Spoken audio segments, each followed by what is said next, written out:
성경을 펼쳐 읽다 보면요, 우리는 때때로 너무나 익숙해서 그냥 무심코 지나치는 표현들을 만나게 됩니다.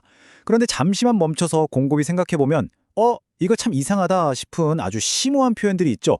마치 당연한 진리처럼 계속 반복되는데, 사실 우리가 살아가는 이 세상의 일반적인 생각과는 그 순서가 완전히 뒤바뀐 것 같은 그런 문장들 말입니다. 오늘 우리는 그중에서도 가장 근원적인 창조의 첫 순간부터 하나님의 세계관을 고스란히 담고 있는 한 구절에 대해서 아주 깊이 파고 들어가 보려고 합니다. 바로 성경의 첫 장, 창세기 1장에 거듭해서 선포되는 시간의 질서, 저녁이 되고 아침이 되니에 관한 이야기입니다. 네, 바로 이 질문에서 우리의 탐구를 시작하겠습니다. 왜 성경은 한결같이 단 한 번의 예외도 없이 저녁이 되고 아침이 되니라고 선언하는 걸까요? 우리의 경험과 상식으로는 하루의 순서가 너무나 명백하잖아요.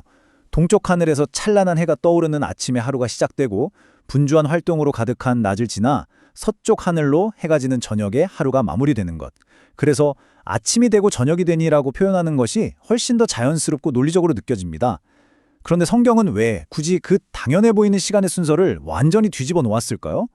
이게 혹시 단순히 고대 중동 지방 사람들의 독특한 표현 습관에 불과했을까요? 아니면 창조주 하나님께서 이 시간의 순서라는 틀 안에 우리가 반드시 발견하고 또 붙들기를 원하시는 어떤 특별하고 심오한 메시지를 숨겨두신 걸까요? 이 독특한 표현의 출처는 아주 명확합니다. 바로 성경의 첫 책, 첫 장인 창세기 1장입니다. 하나님께서 무로부터 온 세상을 창조하시는 엿새의 기간 동안 각 날의 창조 사역을 마치실 때마다 마치 장엄한 교향곡의 후렴구처럼 이 말씀이 어김없이 선포됩니다. 창세기 1장 5절은 첫째 날의 창조를 마치시면서 이렇게 기록합니다. 빛을 낮이라 부르시고 어둠을 밤이라 부르시니라. 저녁이 되고 아침이 되니 이는 첫째 날이니라. 이 선언은 여기서 그치지 않습니다. 8절에서 둘째 날, 13절에서 셋째 날, 19절에서 넷째 날, 23절에서 다섯째 날, 그리고 31절에서 여섯째 날까지 창조의 모든 날이 이 동일한 시간의 틀 안에서 정의되고 마무리됩니다. 이토록 일관되고 집요하게 반복된다는 것은 우리에게 아주 강력한 질문을 던지는 겁니다. 이것은 단순한 시간의 기록을 넘어서 창조세계 전체를 관통하는 하나님의 일하시는 방식, 하나님의 시선, 그 자체를 담고 있는 것은 아닐까요? 자, 이 중요한 질문에 대한 답을 찾기 위한 첫 번째 여정을 떠나보겠습니다. 우리는 먼저 시간의 강을 거슬러 올라가 볼 필요가 있습니다. 이 말씀이 처음 기록되었던 고대 히브리 사회의 문화적 또 역사적 배경을 먼저 살펴보는 것이 순서일 겁니다. 왜냐하면 모든 텍스트는 그것이 탄생한 시대의 맥락 안에서 읽힐 때 가장 정확하고 본질적인 의미를 드러내기 때문입니다. 과연 고대 히브리 사람들은 하루라는 이 시간 단위를 어떻게 이해하고 있었을까요? 바로 이것이 수수께끼를 푸는 첫 번째 열쇠입니다. 고대 히브리인들에게 하루의 시작점은 오늘날 우리가 사용하는 기계식 시계가 가리키는 자정, 즉 밤 12시가 아니었습니다. 그들의 하루는요, 해가 서산으로 완전히 넘어가고 온 세상이 어둠에 잠기는 바로 그 순간, 즉 저녁부터 시작되었습니다. 그러니까 어둠의 시작이 곧 새로운 하루의 시작이었던 셈이죠. 따라서 그들의 시간 개념 안에서는 저녁이 먼저 오고 그 뒤를 이어서 깊은 밤이 지나가고 마침내 동트는 아침의 빛이 밝아오는 것이 하루의 가장 자연스러운 흐름이었습니다. 이것은 단순히 고대의 유물이 아니라 오늘날에도 전 세계의 유대인들이 그들의 중요한 절기를 지키는 방식 속에 생생하게 살아 숨쉬고 있는 전통이기도 합니다. 성경은 이러한 시간 개념을 아주 명확하게 뒷받침하고 있습니다. 예를 한번 들어볼까요? 하나님께서 이스라엘 백성에게 가장 중요하게 지키라고 명하신 안식일의 경우를 보겠습니다. 유대인들은 우리가 생각하는 것처럼 토요일 아침부터 안식을 시작하는 것이 아닙니다. 금요일 저녁 해가 질 때부터 안식일에 들어갑니다. 그리고 토요일 저녁 해가 질 때까지 온전한 하루 동안의 안식을 지키는 거죠. 레위기 23장 32절은 대속죄일에 대해 명하시면서 이렇게 말씀합니다. 이는 너희가 쉴 안식일이라 너희는 스스로 괴롭게 하고 이달 아흐렛날 저녁 곧 그 저녁부터 이튿날 저녁까지 안식을 지킬지니라. 보시는 것처럼 성경은 저녁부터 다음날 저녁까지를 온전한 하루로 분명하게 규정하고 있습니다. 그러므로 역사적인 관점에서만 본다면 저녁이 되고 아침이 되니라는 창세기의 표현은 고대 히브리인들에게는 전혀 이상하거나 순서가 뒤바뀐 말이 아니었던 겁니다. 오히려 그들의 삶과 문화 속에서 가장 정확하고 자연스러운 하루에 대한 설명이었던 셈이죠. 하지만 이야기는 결코 여기서 끝나지 않습니다. 만약 이 표현이 단순히 히브리인들의 시간 계산법을 따른 것이기만 하다면 그것은 그저 흥미로운 역사적 사실에 그칠 뿐 오늘을 살아가는 우리에게 깊은 영적 의미를 주기는 어려울 겁니다. 하나님께서는 이 저녁에서 아침으로 이어지는 시간의 흐름 속에 당신의 일하시는 방식, 즉 더 깊고 본질적인 신학적 원리를 새겨 넣으셨습니다. 그것은 바로 어둠에서 빛으로 그리고 혼돈에서 질서로 나아가는 하나님의 창조적인 흐름입니다. 창조의 첫 순간, 그 태초의 장면을 다시 한번 생생하게 떠올려 보시죠. 창세기 1장 2절은 그 상태를 이렇게 묘사합니다. 땅이 혼돈하고 공허하며 흑암이 깊음 위에 있고 하나님의 영은 수면 위에 운행하시니라. 여기서 사용된 세 개의 단어, 혼돈, 토후, 공허, 보후, 흑암, 호셰크, 이 바로 창조의 시작점이었습니다. 아무런 질서도 내용물도 생명도 빛도 없는 절대적인 어두움과 무질서의 상태. 바로 그 깊고 막막한 어둠을 향해서 하나님께서 당신의 첫 번째 말씀을 선포하십니다. 창세기 1장 3절 하나님이 이르시되 빛이 있으라 하시니 빛이 있었고. 이것이 바로 창조의 첫 번째 사건이고요. 성경 전체를 관통하는 하나님의 일하시는 방식의 위대한 원형이 됩니다. 그렇습니다. 하나님의 모든 창조와 구원의 역사는 언제나 이 패턴을 따릅니다. 첫째, 하나님은 어둠 속에서 빛을 창조하십니다. 흑암이 가득한 곳에 빛을 비추심으로써 당신의 일을 시작하십니다. 둘째, 혼돈 속에서 질서를 세우십니다. 뒤죽박죽 섞여 있던 궁창 위의 물과 아래의 물을 나누시고 바다와 땅의 경계를 정하시고 해와 달과 별들이 제 역할을 하도록 질서를 부여하십니다. 셋째, 형태가 없던 것에서 구체적인 형태를 빚어내십니다. 그저 흙뿐이던 땅에서 구체적인 풀과 채소와 나무가 나게 하시고 생명이 없던 물과 하늘에 각양각색의 생물들을 가득 채우십니다. 저녁이 되고 아침이 되니라는 이 짧은 구절은요, 바로 이 위대한 창조의 패턴, 즉 어둠에서 빛으로, 혼돈에서 질서로, 무형에서 유형으로 나아가는 하나님의 거룩한 사역을 하루라는 작은 시간 단위 안에 완벽하게 압축해 놓은 것입니다. 저녁이라는 어둠과 혼돈의 시간으로 하루를 시작해서 아침이라는 빛과 질서의 시간으로 하루를 완성하시는 것, 이것이 바로 하나님께서 온 세상을 다루시는 방식이라는 겁니다. 이 발견은 우리에게 정말 중요한 관점의 전환을 요구합니다. 우리는 종종 하루를 밝은 아침에 시작해서 어두운 밤으로 끝나는, 말하자면 빛이 소멸되고 에너지가 고갈되는 과정으로 생각하기 쉽습니다. 이러한 관점은 세상의 많은 순환론적인 세계관과도 맞닿아 있죠. 하지만 성경이 우리에게 보여주는 하나님의 시간, 즉 역세는 결코 그런 비관적인 순환이 아닙니다. 하나님의 시간은 어둠으로 끝나버리는 비극이 아니라 어둠 속에서 시작해서 마침내 완전한 빛으로 완성되는 희망의 이야기입니다. 역사의 마지막에 남는 것은 어둠이 아니라 빛입니다. 따라서 저녁이 되고 아침이 되니라는 이 표현은 단순히 하루를 묘사하는 문장을 넘어서 하나님의 구원 역사의 방향성 그 자체를 선포하는 위대한 희망의 메시지인 것입니다. 자, 여기서 우리는 한 걸음 더 깊이 들어가 보겠습니다. 이 시간표 속에 숨겨진 또 하나의 놀라운 영적 의미를 발견하게 되는데요. 이 저녁, 아침의 시간표는 일과 쉼에 대한 하나님의 독특한 관점, 즉 비교할 수 없는 은혜의 원리를 담고 있습니다. 우리는 보통 어떻게 생각하죠? 열심히 일하고 땀 흘려 수고한 그 대가로 저녁에 비로소 달콤한 휴식을 얻을 자격이 생긴다, 이렇게 생각하지 않습니까? 그런데 하나님의 시간표는 그 순서를 완전히 뒤집어서 우리에게 보여줍니다. 네, 이 화면이 핵심을 아주 명확하게 보여주고 있습니다. 세상의 시계, 즉 인간의 공로주의적인 관점은 일이 먼저, 쉼은 나중이라고 끊임없이 우리에게 말합니다. 수고하고 애써서 어떤 성과를 내야만 비로소 쉴 자격이 주어진다고 가르치죠. 그러나 하나님의 시계는 정반대입니다. 하루는 저녁, 즉 쉬는 시간부터 시작됩니다. 우리는 아무것도 한 것이 없는데도 먼저 하나님 안에서 안식과 회복과 평안이라는 쉼을 선물로 받습니다.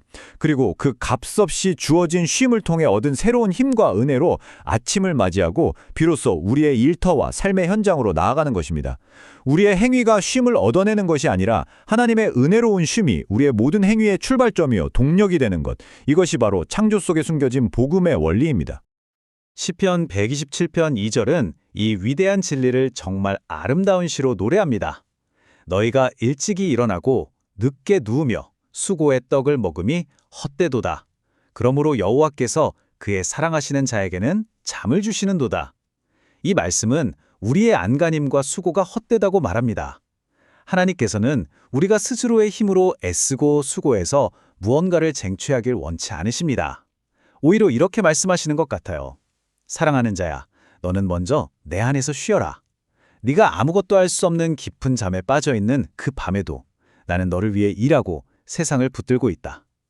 쉼은 우리의 노력에 대한 보상이 아닙니다. 그것은 일을 시작하기 전에 먼저 주어지는 하나님의 선물이고 우리가 그분의 사랑받는 자녀임을 확인하는 증표인 셈입니다. 이 쉼이 먼저라는 은혜의 원리는 인류의 시작에서부터 너무나도 분명하게 나타납니다. 창세기 1장을 자세히 보면요. 사람은 창조의 6째 날 모든 창조 사역이 거의 마무리될 무렵에 만들어졌습니다. 그리고 아담과 하와가 눈을 뜨고 맞이한 그들의 생애 첫 온전한 하루는 바로 7째 날 하나님께서 모든 창조를 마치시고 복 주시며 안식하신 날이었습니다. 다시 말해서 인류의 역사는 노동이나 수고로 시작된 것이 아니라 창조주 하나님과 함께하는 거룩한 안식으로 시작되었다는 겁니다. 하나님은 인간에게 자, 이제부터 열심히 일해서 너의 가치를 증명해 보아라 라고 말씀하지 않으셨습니다. 오히려 내가 너를 위해 이 모든 것을 완벽하게 이루었으니 너는 먼저 내 안에서 안식하며 이 모든 것을 누리고 기뻐하라고 초대하신 것입니다. 이처럼 저녁이 되고 아침이 되니 라는 시간표 안에는 우리의 삶이 우리의 수고가 아닌 하나님의 값없는 은혜에서 출발한다는 깊고도 풍성한 복음이 담겨 있습니다. 더 깊이 들어가 보면요. 이 표현에 사용된 히브리어 단어 자체에도 이 모든 메시지를 뒷받침하는 놀라운 힌트가 숨어 있습니다. 저녁을 의미하는 히브리어 에레브는요. 섞이다, 뒤섞이다, 모호해지다 라는 뜻을 가진 어원에서 나왔습니다. 해가 지면서 빛과 어둠이 뒤섞여서 사물의 경계가 흐릿해지는 시간, 무엇이 무엇인지 명확하게 분간하기 어려운 혼돈의 시간을 의미하는 거죠. 반면에 아침을 의미하는 보케르는 쪼개다, 터져나오다, 분별하다, 명확해지다는 의미의 어원에서 유래했습니다. 어둠의 장막이 갈라지고 빛이 찬란하게 터져나오면서 모든 사물이 제 모습을 뚜렷하게 드러내고 질서가 보이는 시간입니다. 그렇다면 저녁이 되고 아침이 되니 라는 말은 히브리적인 사고 속에서 이렇게도 번역될 수 있는 겁니다. 모든 것이 뒤섞여 흐릿하고 혼란스럽던 시간, 에레브를 지나 마침내 하나님께서 모든 것을 분별하시고 뚜렷하게 드러내시며 질서를 세우시는 시간, 보케르로 하루를 온전히 이끌어 가신다. 이제 우리는 이 고대의 시간 원리가 21세기를 살아가는 바로 우리의 삶에 어떻게 적용될 수 있는지 생각해 보아야 합니다. 이 진리는 단순히 창세기의 기록이나 고대 히브리 문화에 대한 지성적인 지식으로만 머물러서는 안 되겠죠. 이것은 지금 당신의 삶의 한가운데서 고군분투하며 어두운 터널을 지나고 있는 바로 당신을 위한 살아있는 하나님의 메시지이기 때문입니다. 성경 전체를 통해 우리는 이 저녁과 아침의 주제가 창세기뿐 아니라 하나님의 백성들의 삶 속에서 일관되게 흐르고 있음을 발견합니다. 다윗은 시편 30편 5절에서 극심한 고통 속에서 이렇게 노래합니다. 그의 노염은 잠깐이요 그의 은총은 평생이로다. 저녁에는 울음이 깃들일지라도 아침에는 기쁨이 오리로다. 그는 현재의 눈물과 고통을 저녁으로 표현합니다. 하지만 그는 그 저녁이 끝이 아님을 굳게 믿었습니다. 밤은 영원하지 않으며 하나님의 은총 안에서 반드시 기쁨의 아침이 온다는 소망을 붙들었던 것입니다. 예레미야 선지자 역시 민족의 멸망이라는 깊은 절망 속에서 예레미야애가 3장 22절과 23절을 통해 고백합니다. 여호와의 인자와 긍휼이 무궁하심으로 우리가 진멸되지 아니함이니이다. 이것들이 아침마다 새로우니 주의 성실하심이 크시도소이다. 성경의 시간 감각은 늘 이렇습니다. 지금은 칠흑 같은 밤일 수 있지만 이 밤은 끝을 향해 가는 것이 아니라 새로운 아침을 향해 나아가는 과정이라는 것입니다. 혹시 지금 당신의 삶이 짙은 저녁과 같다고 느끼고 계십니까? 앞이 캄캄하고 마음은 혼란스러우며 무엇이 옳은 길인지 분간하기 어려운 시간을 지나고 계신가요? 성경은 바로 그 시간을 향해서 끝이나 실패 혹은 저주라고 말하지 않습니다. 놀랍게도 창조주 하나님은 당신의 그 어둡고 심겨운 시간을 하루의 시작이라고 부르십니다. 저녁이 되고 라고 선포하십니다. 이것은 당신의 하루가 끝난 것이 아니라 이제 막 시작되었다는 위대한 선언입니다. 하나님은 당신의 그 칠흑 같은 어둠까지도 당신의 인생이라는 온전한 하루를 구성하는 소중하고 의미 있는 시간으로 여기고 계십니다. 그리고 약속하십니다. 당신의 그 저녁은 반드시 아침이 될 것이라고 말입니다. 자, 오늘 나눈 내용을 정리하며 마무리하겠습니다. 왜 성경은 저녁이 되고 아침이 되니? 라고 말하는가?